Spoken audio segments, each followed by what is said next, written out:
Was Mason total what you want. I grew up in Los Angeles on 135th and Avalon, a neighborhood called the Fives. And to date, I don't think I've ever known the likes of the people I grew up in. And I think that's pretty consistent across the country. People grew up in neighborhoods like mine all over the country, black people, and we were shaped by those experiences. We were shaped by those people. And that is such a contrast with the way I see us depicted. I grew up with men who were men's men. I grew up with men who, they got home at the same time every day. They worked hard. They took care of their families. They weren't the most evocative men, but they were the kind of men that I've shaped my life after, the kind of men I've aspired to be. I, to date, have never seen their like.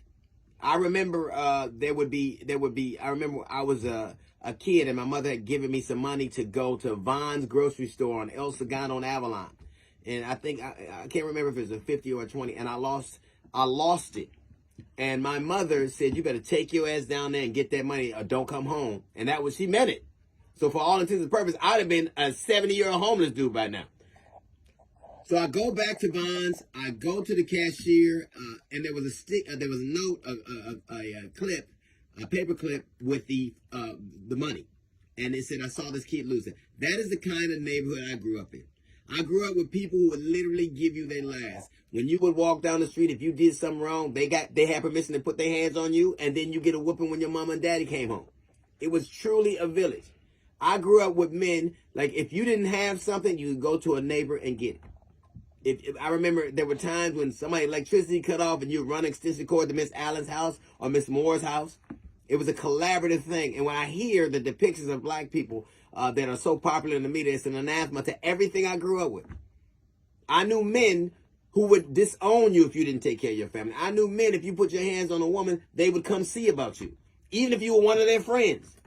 I knew men. I remember when the police, the sheriff, we had the Firestone Sheriff Department, and now it's Carson, but they would come and they would have to pick somebody up. And when those police came to pick somebody up, they would talk to our fathers. They would talk to the men on Markton Avenue about going to get that kid. And the men would walk in the house. They would talk to the mother and the father and they would walk the kid out to the sheriff, and they would follow the sheriff home. They'd follow the sheriff to the sheriff department, make sure nothing happened to him. I remember a couple of people got killed in my neighborhood. And those men, by the sheriffs, and those men came out with shotguns and guns and said, not another black child will die. I grew up with those kind of men. Those are the men I saw.